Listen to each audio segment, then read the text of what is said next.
নমস্কার বন্ধুরা, শ্রাবণীর পঞ্চব্যঞ্জনে আপনাদের সকলকে জানাই স্বাগত।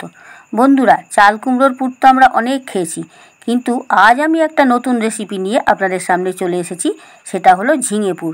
এই ঝিঙে পুর খেতে খুব টেস্টি হয়। নিরামিষ দিনে ডালের সঙ্গে ঝিঙে পুরটা একবার খেয়ে দেখবেন বন্ধুরা, এক থালা ভাত খাওয়া হয়ে যাবে।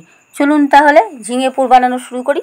ঝিঙে পুর করার জন্য এখানে 4টে ঝিঙে নিয়ে নিয়েছি। ঝিঙেটার আগে পাল দুটো কেটে নেব, দিয়ে অল্প করে খোসা ছাড়িয়ে নেব। এই শিরগুলো আছে, এই শিরগুলোকে ছাড়িয়ে নেব।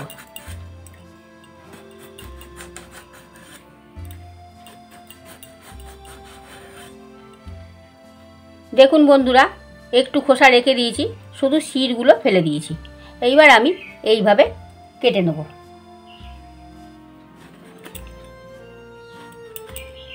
ঠিক এইভাবে কেটে নেব। তারপর এইগুলোকেই মাঝখান থেকে এরকম চিড়ে নেব। এই পর্যন্ত এইরকম থাকবে। ঝিঙেগুলো সব লাগলো না বন্ধুরা, আমি যে কটা দরকার সে কটাই এইরকমভাবে কেটে নিয়েছি। এইবার ঝিঙেগুলো ভালো করে ধুয়ে নেব। ঝিঙেগুলো ভালো করে ধুয়ে নিয়েছি।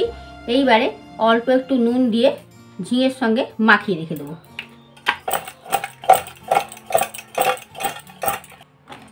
ঝিঙেতে নুন মাখিয়ে 15 মিনিট মতন রেখে দেবো, তাহলে ঝিঙেটা অনেকটা নরম হয়ে যাবে। ততক্ষণ এর পুরটা বানিয়ে নেব। গ্যাস অন করে গ্যাসে কড়াই বসিয়ে দিয়েছি। ঝিঙের পুরটা তৈরি করার জন্য এখানে দিয়ে দিচ্ছি 2 চা চামচ সর্ষের তেল। এখানে কিছু কাঁচা বাদাম নিয়ে নিয়েছি, এগুলোকে ভেজে নেব। তেলটা গরম হয়ে গেছে।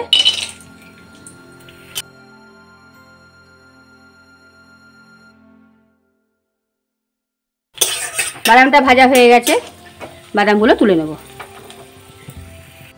এখন ওই তেলের মধ্যে দিয়ে দিচ্ছি অল্প করে কালো জিরে, আর দিয়ে দিচ্ছি অল্প করে একটু পোস্ত।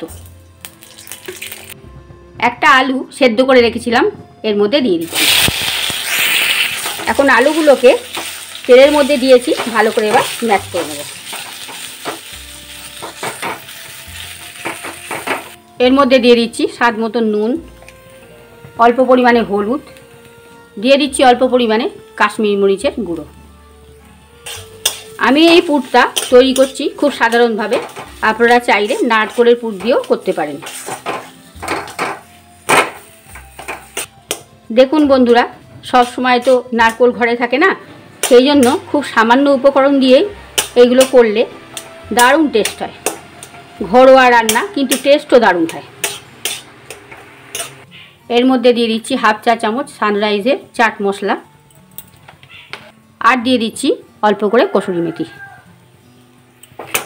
এগুলো দিয়ে ভালোভাবে আলুর সাথে মিক্সড করে দিচ্ছি। কিছু কাঁচা লঙ্কা কুচিয়ে রেখেছিলাম, এর মধ্যে দিয়ে দিচ্ছি।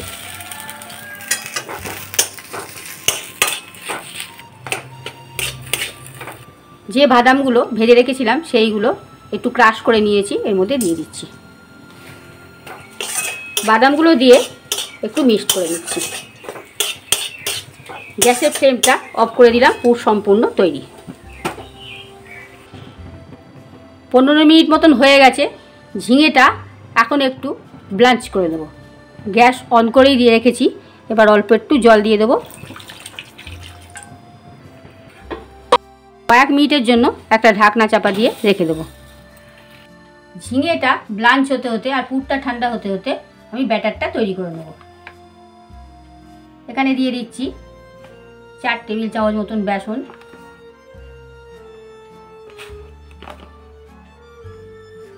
এর মধ্যে দিয়ে দিচ্ছি 1 টেবিল চামচ কর্নফ্লাওয়ার, দিয়ে দিচ্ছি স্বাদ মতন লবণ, অল্প পরিমাণে একটু হলুদ, আর দিয়ে দিচ্ছি 1/2 চা চামচ কাশ্মীরি মরিচের গুঁড়ো। শুকনো উপকরণগুলো দিয়ে একটু মিক্সড করে নিচ্ছি। এইবার অল্প অল্প করে জল দিয়ে ব্যাটারটা তৈরি করে নেব।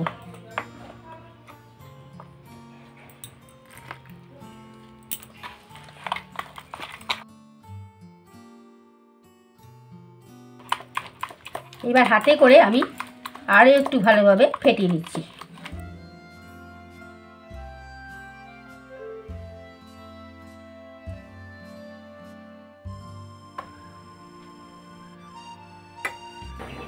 বন্ধুরা ঝিঙেটা ব্লাঞ্চ হয়ে গেছে, মিনিট 2 মতন রেখেছিলাম ব্লাঞ্চ করার জন্য। এখন গ্যাসটা অফ করে দিচ্ছি। একটা পাত্র নিয়েছি, তার উপরে একটা ছাঁকনি নিয়েছি, এর উপরে ঝিঙেটাকে ঢেলে দেবো জলটা ছাঁকবার জন্যে।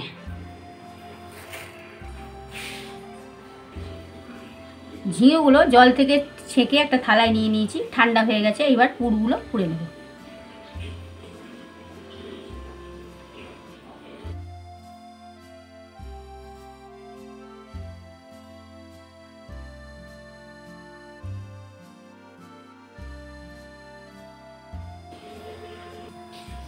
ঝিঙেগুলোর মধ্যে সব পুর পুড়ে নিয়েছি। গ্যাস অন করে গ্যাসে কড়াই বসিয়ে দিয়েছি, দিয়ে দিচ্ছি পরিমাণ মতন সানফ্লাওয়ার অয়েল। যে ব্যাটারটা তৈরি করে রেখেছিলাম, ব্যাটারটার মধ্যে এই ঝিঙেগুলো একে একে ডুবিয়ে নেব, নিয়ে ভেজে নেব।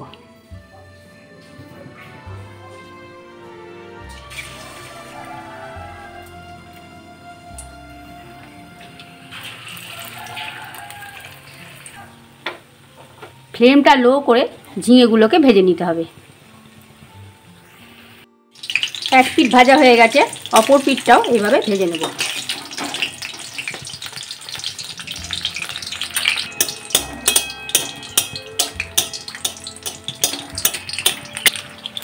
ঝিঙেগুলো ভাজা হয়ে গেছে, এবার তুলে নিলাম।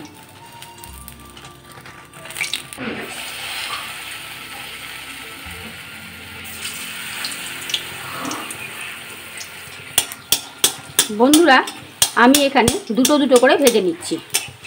এক পিঠ হয়ে গেছে, আরও এক পিঠ উল্টে দিলাম। এই দুটো ভাজা হয়ে গেছে, তুলে নিচ্ছি। ঝিঙের পুর সম্পূর্ণ তৈরি। আমি একটা প্লেটে সার্ভ করে নিচ্ছি। এই ঝিঙের পুর আপনারা বাড়িতে বানিয়ে করে খেয়ে দেখবেন। গরম ভাতের সঙ্গে, সম্পূর্ণ গরম ভাত এই দিয়ে খেলে সব উঠে যাবে, আর কোনো তরিতরকারিই লাগবে না। ঝিঙে দেখলেই তো সবাই নাক ছিটকয়, মুখ ভ্যাটকায়। দেখবেন বন্ধুরা, করে দেবেন বাড়িতে সবাইকে, এই দিয়েই দেবেন, সব ভাত খেয়ে নেবে। ভিডিওটা ভালো লাগলে লাইক, কমেন্ট, শেয়ার করতে ভুলবেন না বন্ধুরা। আমার এই চ্যানেলটা অবশ্যই সাবস্ক্রাইব করবেন, পাশে থাকা বেল আইকনটা ক্লিক করবেন, যাতে সমস্ত রকম রান্নার নোটিফিকেশন আপনাদের কাছে পৌঁছে যায়।